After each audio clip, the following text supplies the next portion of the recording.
despite the fact that they were frequently difficult. Her early years in Tennessee gave her the fortitude and independence that would later characterize her professional and personal struggles in Hollywood. Locke made a daring but disastrous foray into the movie business. She won a national talent hunt in 1967 to play Mick Kelly in the movie adaptation of The Heart is a Lonely Hunter, a famous novel by Carson McCullers. She became well known right away because to this breakthrough performance, which earned her a Golden Globe nomination and an Academy Award nomination for Best Supporting Actress. Her portrayal was hailed by critics for being organic and emotionally unvarnished, capturing the depth and sensitivity of a little girl looking for acceptance and love. Locke was poised for a lengthy and illustrious career in film at the young age of 23. Locke gained widespread recognition in the 1970s and 1980s for both her personal and professional connections to actor and director Clint Eastwood. In addition to her own acting prowess, the two quickly started a romance that lasted more than 10 years after meeting in 1975. While collaborating on The Outlaw Josie Wales, Locke starred in a number of Eastwood productions at this time, such as Sudden Impact, 1983, Every Which Way But Loose, 1978, The Gauntlet, 1977, and Any Which Way You Can, 1980. She was able to demonstrate her flexibility in these parts, portraying strong-willed heroines as well as weak women in unusual situations. Although some reviewers believed that her relationship with Eastwood obscured her identity as an actress, Locke's performances gave each part complexity and depth, guaranteeing that she would always be a compelling character on screen. But despite her glitzy Hollywood persona, Locke's life behind the camera was much more complicated. Despite being long-lasting, her relationship with Eastwood was challenging. Following the breakup in the late 1980s, Locke had to overcome significant personal and professional challenges. She described experiencing emotional distress and career sabotage in her 1997 memoir, The Good, the Bad, and the Very Ugly, which vividly depicted the difficulties experienced by women in Hollywood at the time. Despite the hardship, Locke displayed incredible bravery by defending herself and bringing legal action that raised awareness of issues of power abuse, gender discrimination, and women's fight for independence in a male-dominated field. Locke demonstrated that her skills went well beyond the screen by pursuing directing in addition to performing. She directed movies like Teresa Russell's criminal thriller Impulse 1990 and Rat Boy 1986, which was praised by critics for its uniqueness. Despite having a brief career as a director, Locke made a substantial impact. She paved the way for other female directors by being one of the few female directors in Hollywood at the time. Her work showed her resolve to question the norms of popular cinema and explore stories from her own point of view.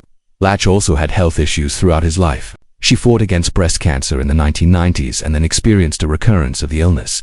Her soul, however, remained unaffected by these difficulties until her last years. She remained a strong-willed, intellectual, and articulate person. Her friends said she was bright, very intelligent, and not hesitant to voice her opinions, traits that caused people who knew her well to appreciate and admire her. The historic First Presbyterian Church in Nashville, Tennessee, where Sondra Locke married sculptor Gordon Lee Anderson on September 25, 1967, is renowned for its exquisite architecture and cozy ambience, which gave their union a feeling of classic elegance.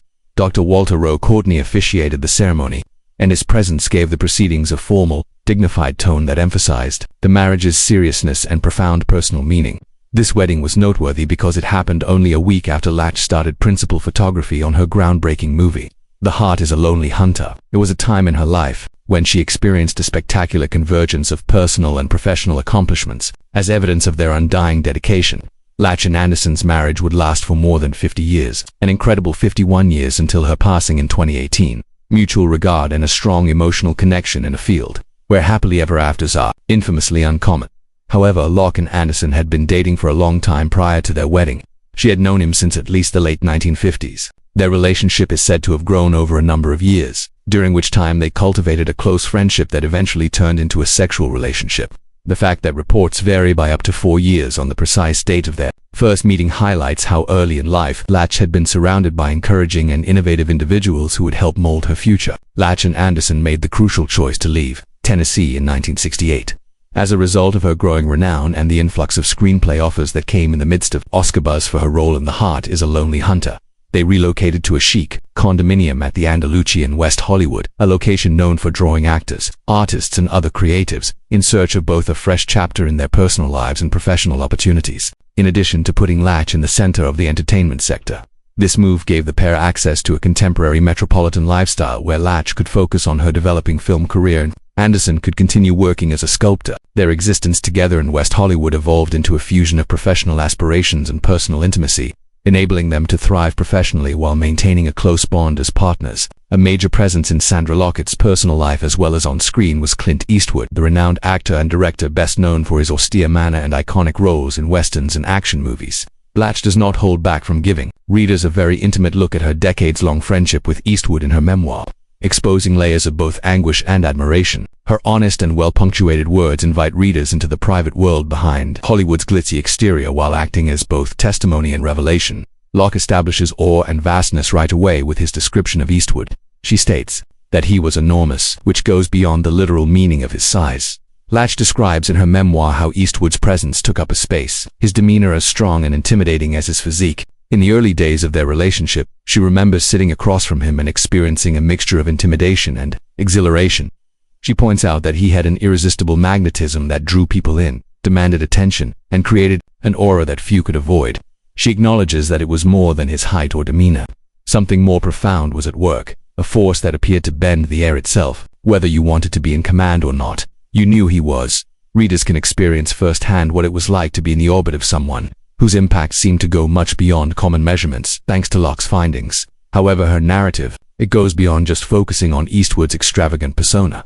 Intimate human aspects of Locke are also revealed, offering a unique window into his personal life, which frequently clashed with his public persona. Her descriptions of his rough, stoic appearance from movies like Dirty Harry and The Good, The Bad and the Ugly contrasted sharply with his sympathetic, vulnerable, and even humorous times. Locke remembers that he had an unusually tender side that seemed to be kept almost hidden and only shared with those closest to him. However, those ephemeral moments were lovely and transitory, like glimmers of sunlight amid a storm.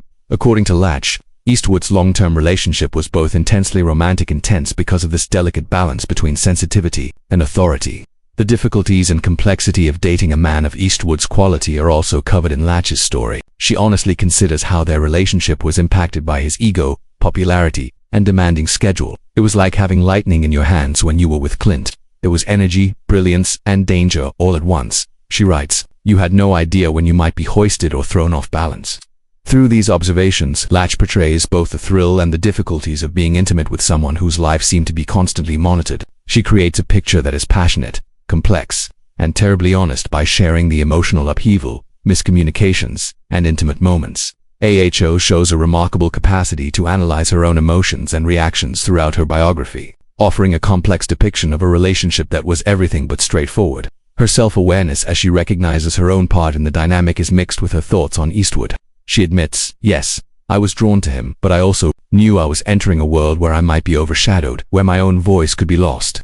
This openness paints a picture of a love that was both complex and intense, enabling readers to comprehend the psychological and emotional elements at work. Sondra Locke's story serves as a witness to the attraction and difficulties of dating a man as enormous both practically and symbolically as Clint Eastwood.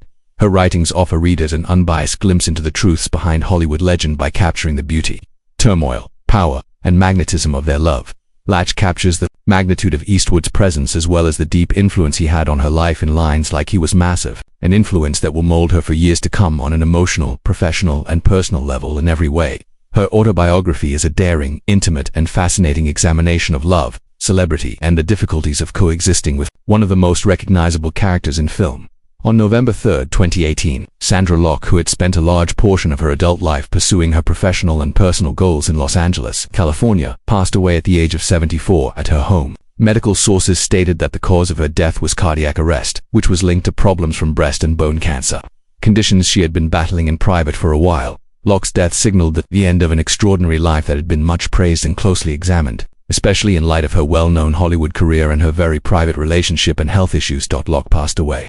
And on November 9, 2018, her remains were cremated at the Pierce Brothers Westwood Village Memorial Park and Mortuary in Los Angeles, which is well known for its long history of serving the entertainment industry and for housing the final resting places of many Hollywood icons. Locke had frequently cherished seclusion throughout her life, despite her position as a prominent figure, and her decision to be cremated represented a private and intimate approach to her final arrangements. Her widower, Gordon Lee Anderson, had been her loyal spouse for more than 50 years, received her ashes following the cremation, in spite of the upheaval that had marked other facets of her life. This act demonstrated the stability and depth of Locke and Anderson's relationship, underscoring their enduring link. Locke left Anderson her estimated $20 million fortune in addition to her remains, proving her unwavering commitment to helping the man she loved and her significant financial achievements simultaneously. Locke seemed to be Anderson's steady source of emotional and material support during their marriage, which it demonstrated her devotion, kindness, and pragmatic commitment to making sure her closest family members were taken care of. Her excellent acting and directing career, combined with her astute financial management throughout the years, allowed her to accumulate such wealth. She revealed a side of Locke that was intensely private, accountable, and unwaveringly devoted to those she loved. Even in her latter years, she seemed determined to support Anderson in a way that would honor the partnership they had shared for more than 50 years. The cremation, Sondra Locke's death, and the legacy she left behind ultimately show her enduring principles: privacy, devotion, and concern for her loved ones, in addition to marking the end of her life. Even in her last choices, Locke's life story, that was filled with artistic success, personal hardship, and complicated relationships, was interspersed with kindness and consideration that made a deep impression on her loved ones, friends, and the public at large, who had long appreciated her work.